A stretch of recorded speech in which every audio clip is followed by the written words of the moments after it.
If you care at all about your privacy and you have an Android phone, these are the 3 most important settings that I would recommend you turn off and any Android user turn off. So let's jump right in. The first thing you're going to do on your Android phone is swipe up and then tap on the Settings app.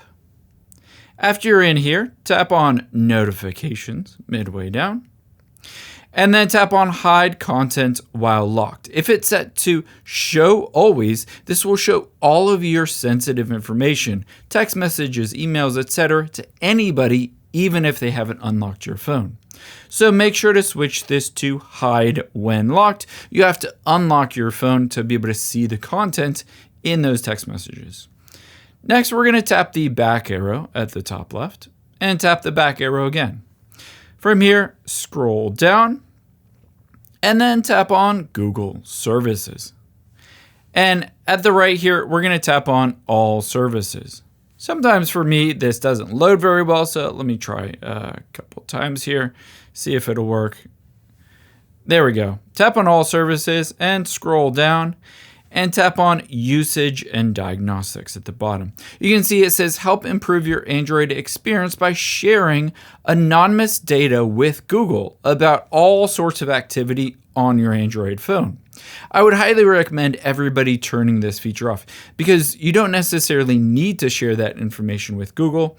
It eats up your battery life, but also shares lots of information about how you use your phone, even if it's anonymized. Again, I would turn that off.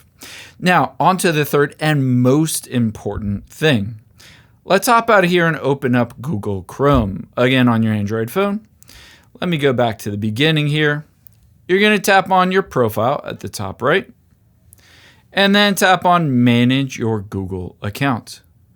From here, you'll be able to see your Google Accounts page.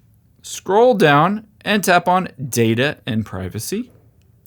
And then again, scroll down until you get to My Ad Center.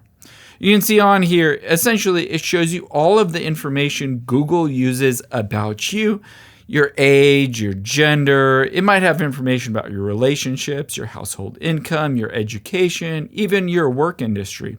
All of that it gathers basically to show you better ads. But I would highly recommend turning this feature off because you don't necessarily need to share all of that information with Google or third-party developers or app companies. And I would recommend turning it off so that you'll see less ads and they won't be targeted to you specifically. Now, if this video helped you out, I would highly encourage you to like it, share it with a friend, maybe comment down below that this helped you out. It tells the YouTube algorithm that you like this material and to share it with other people like you. And check out this video over to my right also. I think you might like that one too.